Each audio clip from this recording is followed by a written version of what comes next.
kelionės po savo gimtąjį kraštą dažnai tampa tikrai prasmingu atradimu. Kartais nebūtina vykti toli, kad pamatytume, kiek daug istorijų, atminties ženklų ir gražių vietų yra visai šalia mūsų. Taigi šiandien užsukame į nedidelį miestelį Vainutą Žemaitijos pasienyje, vaizdingame slėnyje įsikūrusią vietovę, kur savo kelią pradeda Šyšos upė. Na, o ką pamatysime, tai ir papasakosime.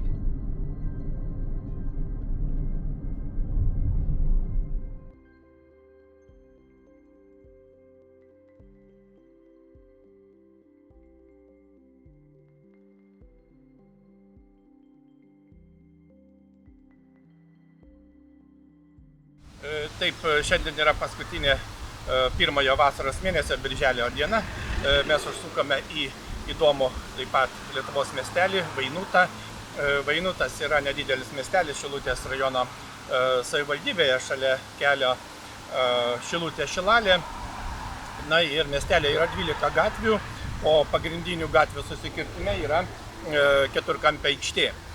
Miestelis pirmą kartą paminėtas 1605 metais, yra ganėtinai senas, na ir čia dera tiek sena, tiek moderni architektūra, yra nemažai lankytinų vietų. Na, kaip visada, tikrai įdomu, pabandysime apžiūrėti. Na, galime pasakyti tokį įdomų dalyką, kad liaudies etimologija sako, kad kažkada čia buvo legendinis Gromaneno miestas, kuris per karus buvo sunaikintas. Na ir kas liko po tų vainų. Na ir čia reikia pasakyti, kad slaviškai karas yra vaina. Ir taip sakant, tai, kas liko po šitų karų, buvo pavadinta Vainutu. Na, tačiau duomenų, aišku, patvirtinančių tokių faktų nėra, bet legenda lieka legenda. Taigi, apžiūrėsime, pasivaikščiosime, papasakos.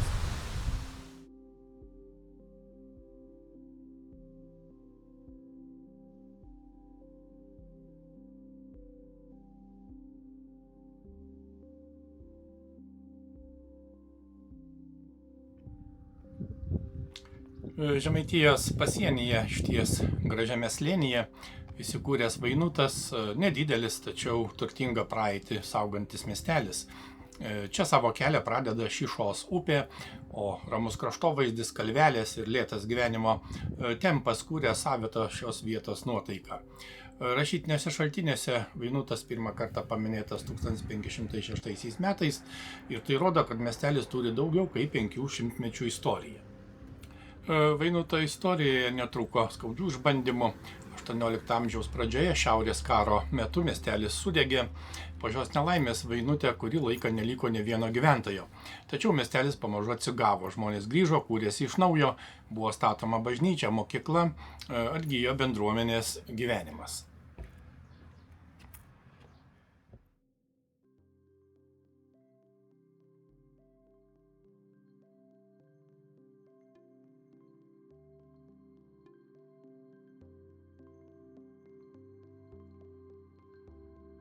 Ypatingą vietą Vainuto istorijoje užima poetas, lietuvių literatūros klasikas Antanas Baranauskas. Nuo 1853 metų jis čia 2 metus dirbo raštininko padėjėju. Miestelyje praleistas laikas tapo viena iš jo gyvenimo stotelių. Vėliau poetas išgarsėjo, kaip žinia, poemos Anykščių šilelis autorius, tačiau Vainutas taip pat liko susijęs su jo kūryba. Eilėmis jis aprašė šį miestelį nusiaubusi gaisrą. Na ir šiandien čia yra Antano Baranausko atminimą saugo jam skirtas koplytstulpis. Ką tik praėjome centrinę Vainuto aikštę, nedidelę, bet svarbią miestelio erdvę, aplink kurią daugelį metų sukosi kasdienis vietos gyvenimas. Kaip jau minėjome, kelių pagrindinių gatvių susikirtime yra keturkampė aikštė.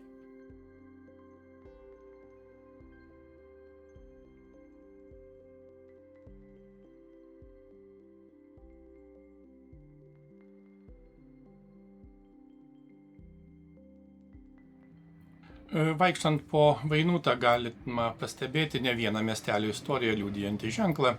Čia stovi koplytstulpiai skirti kunigui ir poetui Antanui Baranauskui, taip pat stogastulpis Jonui Krikštytojui.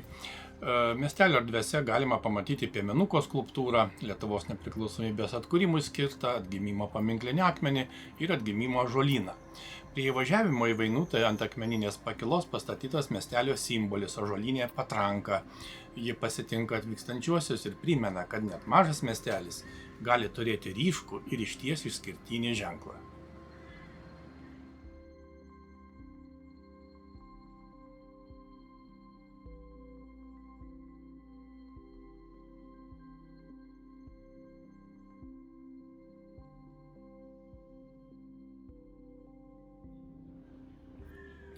Prieiname vieną svarbiausių Vainuto objektų Švento Jono Krikštytojo bažnyčią.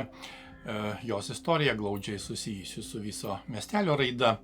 1856 metais čia buvo pastatyta nedidelė bažnyčia, o 1869 metais vyskupo Matiejaus Valančiaus iniciatyva ji buvo perstatyta. Na ir šis akmenų mūro dvibokštis pastatas su apside išliko iki mūsų dienų. Bažnyčios architektūra santūri, tvirta, tikrai būdinga mažesniems Lietuvos miesteliams, kuriuose bažnyčia dažnai tapdavo ne tik religiniu, bet ir bendruomeniniu centru. O šiandien Švento Jono Krikštytojo bažnyčia tebėra vienas ryškiausių miestelio akcentų. Ji liudija Vainuto praeitį, žmonių tikėjimą, jų pastangas kurti ir išsaugoti tai, kas svarbu ateities kartoms.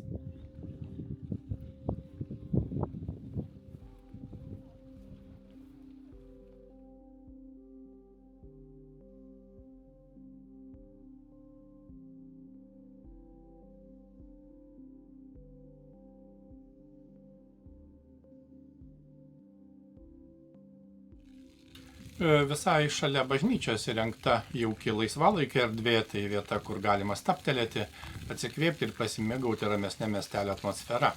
Mažose miesteliuose tokios erdvės ypač svarbios. Ši erdvė atsirado įgyvendinant vietos projektą Vainuto infrastruktūros atnaujinimas įdiegiant sumanius sprendinius. Projektas buvo įgyvendintas kartu su miestelio bendruomenė. Vienas ryškiausių šios vietos akcentų - šviečiantis fontanas. Dieną jis pagyvina miestelio centrą ir kviečia prisėsti poilsiui, o sutemus šviesos sukuria jaukią šventišką. Po 1918 metų Lietuvai atkūrus nepriklausomybę, Vainutas įžengė į naują savo raidos etapą. 20 amžiaus pirmojoje pusėje miestelis buvo valsčiaus centras. Tai reiškia, kad tai buvo svarbus ne tik savo gyventojams, bet ir aplinkinėms vietovėms. Svarbią miestelio gyvenimo dalį sudarė ir žydų bendruomenė. Tarpukario Vainuto žydai daugiausia vertėsi prekyba ir amatais, todėl jų veikla buvo glaudžiai susijusi su kasdieniu miestelio ritmu.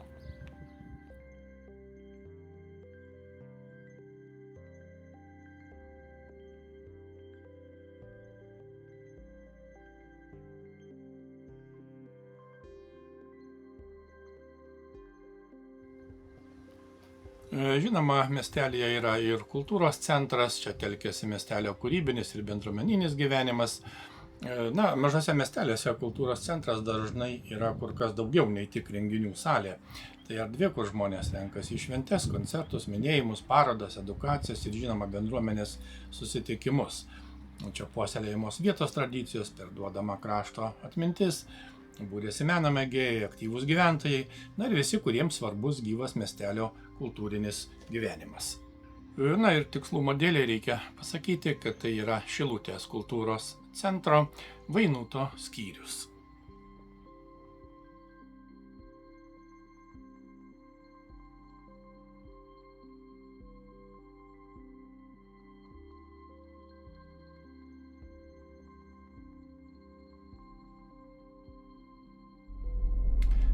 Vainutė švietimo istorija siekia net 17 amžiaus pradžią. 1606 metais prie bažnyčios buvo įsakyta įsteigti parapinę mokyklą. Rusijos imperijos okupacijos laikotarpiu mokykla tapo valdinė, o spaudos draudimo metais mokymas lietuvių kalba buvo itin sudėtingas. Svarbus lūžis įvyko 1917 metais, kai miestelėje pradėta mokyti lietuviškai ir atidaryta lietuviška mokykla. Po karo 1945-aisiais įkurta progimnazija, 49-aisiais ji tapo septynmete, o 55 metais vidurinė mokykla.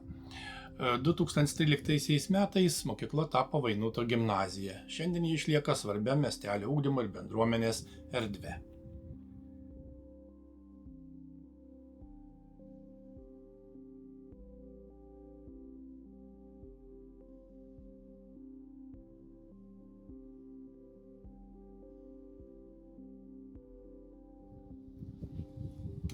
Miestelėje taip pat yra erdvės laisvalaikiui ir sportui, yra lauko krepšinio aikštelė, taip pat įrengta treniruoklių aikštelė, bet kuriuo paros metu galima ir pasportuoti. Išties puikus dalykas.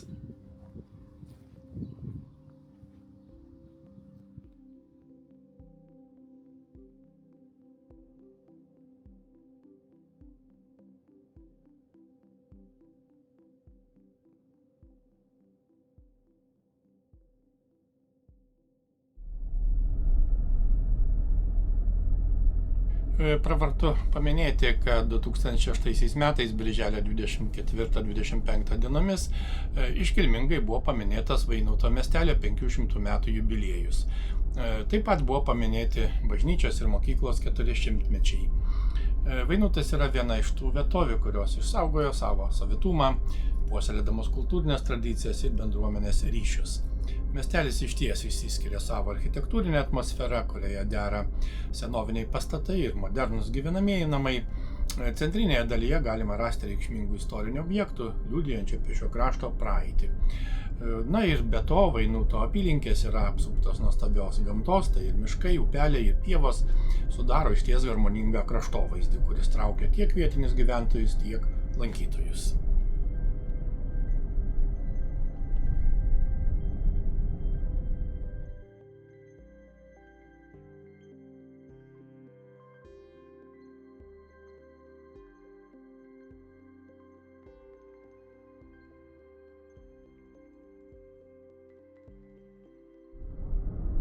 Šiandien mūsų kelionė atvedė į Vainutą, nedidelį, bet savitą Žemaitijos pasienio miestelį prie Šišos ištakų. Taip pažinome dar vieną Lietuvos miestelį. Gal ne plačiai ir išsamei kaip didelį miestą, bet pakankamai. Juk kiekvienas miestelis turi savo mastelį, savo istorijos tankį ir savo pasakojimo ilgį. Vainutas nedidelis, todėl mūsų pasakojimas apie jį nėra didelis. Tad iki kitų tikėtina įdomių kelionių.